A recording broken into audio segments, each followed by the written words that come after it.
Hello mga bossing, mabilisan lang. Ano ba talaga ang meaning ng middleman? Sila lang ba yung tagahawak ng pera at ang mag-uusap na lang si seller at buyer?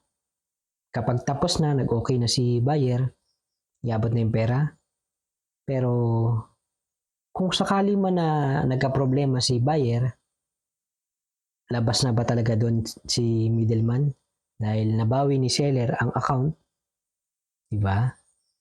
Para sa akin, ang meaning ng middleman, sila yung taong tagahawak ng pera, yan.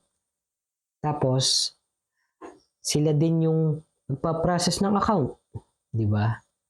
Kaya kung ikaw yung nasa sitwasyon ng middleman, kapag ayaw ng both side na mag-participate sa process mo, cancel mo na lang para hindi ka magka-headache kumbaga sa future, di ba?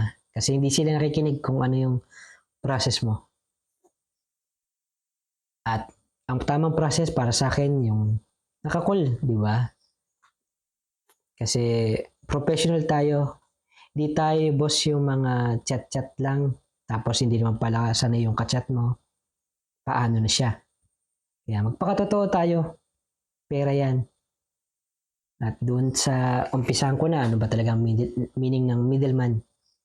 Sila po yung tao na kahit patulog-tulog after week, month, year, hindi na kumbaga hindi na mababawi ni seller yung kanyang binenta.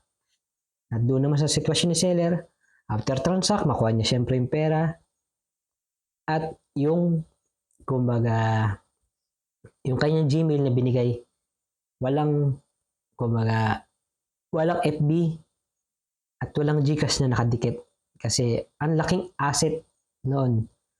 Kumbaga ano tawag doon? Backslash, di ba? Kasi oras na ipit ang GCash mo, kawawa ka naman doon. Yung pera na binayad sa iyo, babalik din 'yon. At may mga umiiwas tayo sa ganong senaryo. At doon naman sa Facebook, alam naman natin na privacy yan, na hindi pwedeng ibigay ng basta-basta sa ibang tao yan. Kaya kailangan tinatrabaho at pinag-uusapan yan. At naalis naman din yan. Diba? Ilagay lang natin sa tama. Kausapin mo lang na maayos ang MM para alam kung paano maayos ang gantong sitwasyon.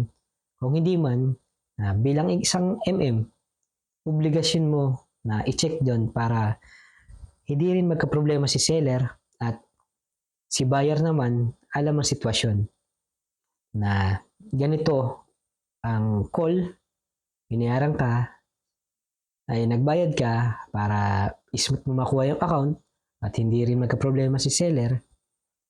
At para sa akin, ganun ang meaning ng middleman. At napahaba na yung oras, pero salamat sa oras at sa pakikinig. At kung kailangan mo ng tulong, dito lang ako. Just PM me. At dun sa price ng middleman, nakadepende po sa game na nilalaro ko. Yan. Kanya-kanyang game, kanya-kanyang price. Sumasabay lang din ako sa agos ng price nyo. Kaya, yun lang. Salamat.